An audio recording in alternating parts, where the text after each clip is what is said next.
For nearly 500 years, Rome had rejected kings. Power belonged to the Republic, a system built on laws, traditions, and the belief that no single man should ever rule alone. Then came Julius Caesar, a brilliant general, a master politician, a man loved by the people and feared by the Senate. He conquered vast territories, won impossible victories, and amassed more power than any Roman before him. To some, he was the savior of Rome. To others, he was the greatest threat the Republic had ever faced. His rise would spark a civil war, reshape the Roman world, and end in one of the most famous assassinations in history. But in the end, the question remains: did Julius Caesar save Rome, or destroy it? Long before emperors ruled from golden palaces, Rome was a republic.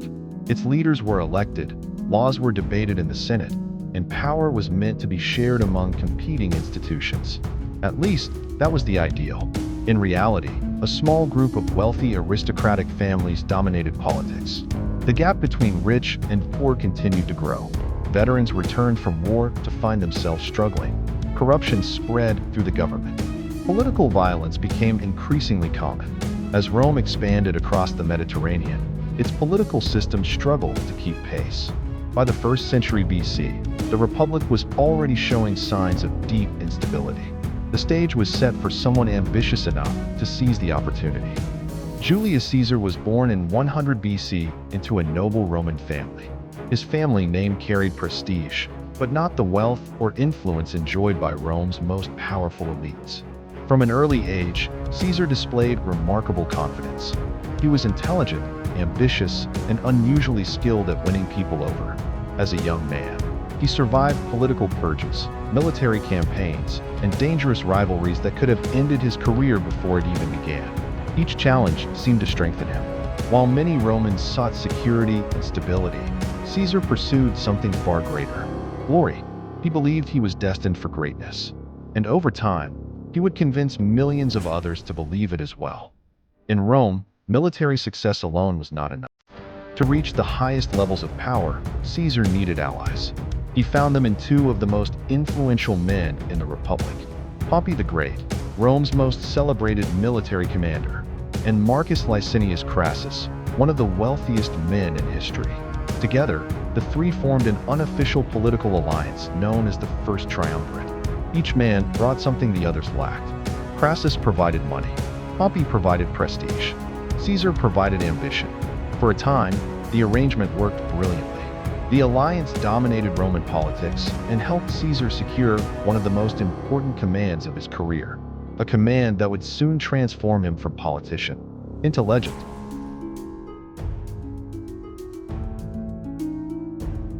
In 58 BC, Caesar received command of several Roman legions and departed for Gaul. What followed would change both his career and the future of Rome. For nearly a decade, he led campaign after campaign across what is now modern France, Belgium, and parts of Germany.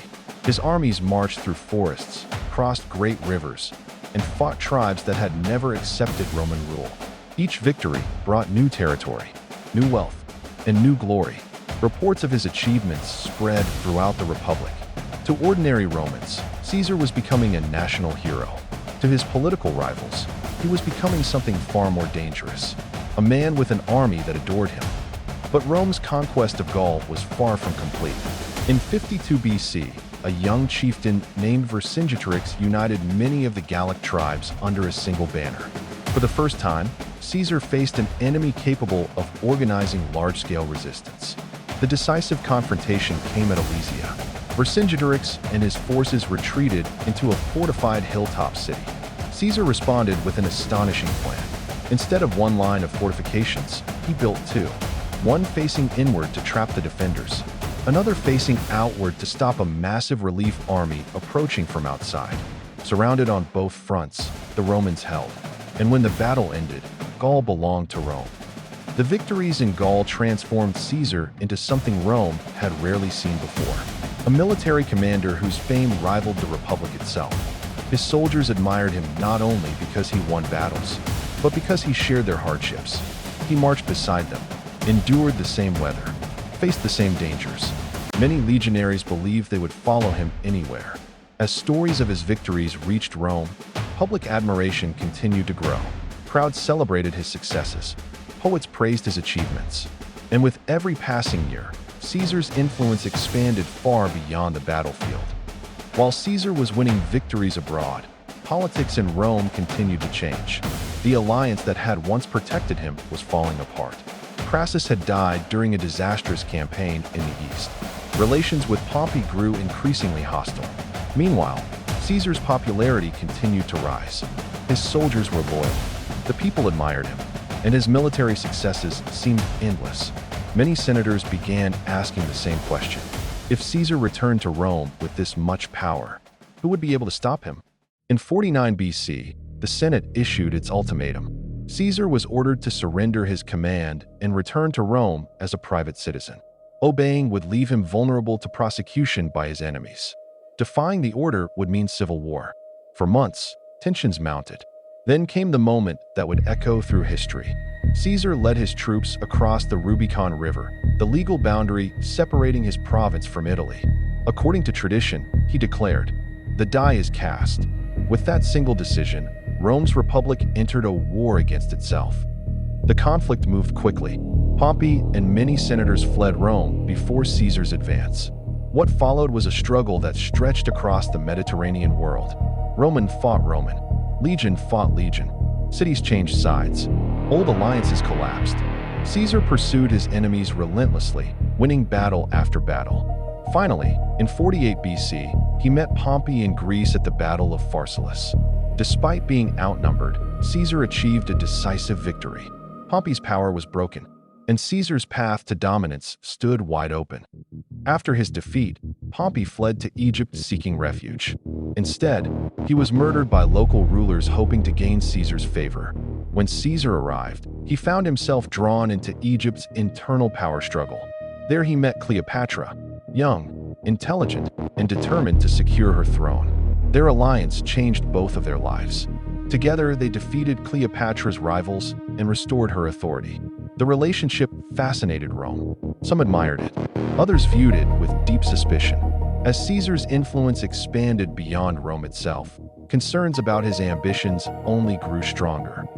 With his enemies defeated, Caesar returned to Rome as the undisputed leader of the Republic. Triumphs were celebrated in his honor. Statues were erected throughout the city. His victories were immortalized in public monuments. But military success was only part of his legacy. Caesar introduced reforms to government, debt, taxation, and the Roman calendar. Many citizens welcomed these changes. Yet every new honor concentrated more authority in his hands. Then came the title that alarmed his opponents more than any other: Dictator Perpetual, Dictator for life. To Caesar's supporters, these honors reflected his achievements. To his critics, they represented something else entirely: the death of the Republic. Rumors spread through the Senate. Was Caesar preparing to become king? Would elections become meaningless? Would Rome's ancient traditions disappear forever?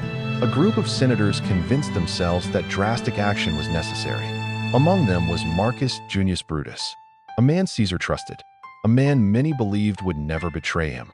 The conspiracy quietly took shape, and with each passing day, Rome moved closer to tragedy. As the days passed, warnings came from every direction. Friends urged Caesar to stay home. Reports spoke of danger. Even his wife, Calpurnia, pleaded with him not to attend the Senate meeting. According to ancient accounts, she had experienced disturbing dreams during the night. Dreams she believed foretold disaster. For a brief moment, Caesar considered remaining at home, but pressure from political allies convinced him otherwise. The meeting was important. The Senate was waiting. And so, on the morning of March 15th, 44 BC, Julius Caesar left his home and walked toward his fate. The conspirators had carefully chosen their moment. As Caesar entered the Senate chamber, everything appeared normal. The senators greeted him. Petitions were presented. Conversations continued. Nothing seemed out of place. Yet hidden beneath the surface was a plan months in the making. More than 20 conspirators stood ready, each knowing that within minutes, Rome would be changed forever. And now, there was no turning back. As Caesar took his seat, the conspirators surrounded him. At first, it appeared to be a routine petition. Then the attack began. One senator grabbed his toga. Another drew a blade. Then came the first strike. Chaos erupted instantly. Knives flashed from every direction. One attacker after another joined the assault. Caesar attempted to resist, but he was overwhelmed by numbers. The conqueror of Gaul, the victor of countless battles, the most powerful man in Rome, collapsed beneath a storm of blades, his blood staining the floor beneath the statue of Pompey. The conspirators believed they had saved the Republic. They expected applause. They expected gratitude. Instead, Rome reacted with shock. Many citizens mourned Caesar. Crowds gathered in the streets. Fear spread throughout the city. Far from restoring stability, the assassination created a dangerous power vacuum. Political factions turned against one another. Old rivalries returned. And before long, Rome once again descended into civil war. The Republic had survived Caesar, but it might not survive what came after him. In the years following Caesar's death, a new generation fought for control of the Roman world. Among them was his adopted heir, Octavian. Young, intelligent, and every bit as ambitious as Caesar himself. Through war, diplomacy, and ruthless political skill, Octavian defeated his rivals one by one. Eventually, he emerged as Rome's sole ruler. In 27 BC, he became Augustus, the first Roman emperor. The republic that had governed Rome for centuries was gone. Ironically, the men who killed Caesar to save the republic helped destroy it. And although Julius Caesar never wore a crown, his actions changed Rome forever. In the end, the republic did not die with a single stab wound. It died through years of ambition, fear, and civil war. And no figure stands closer to that story than Julius Caesar.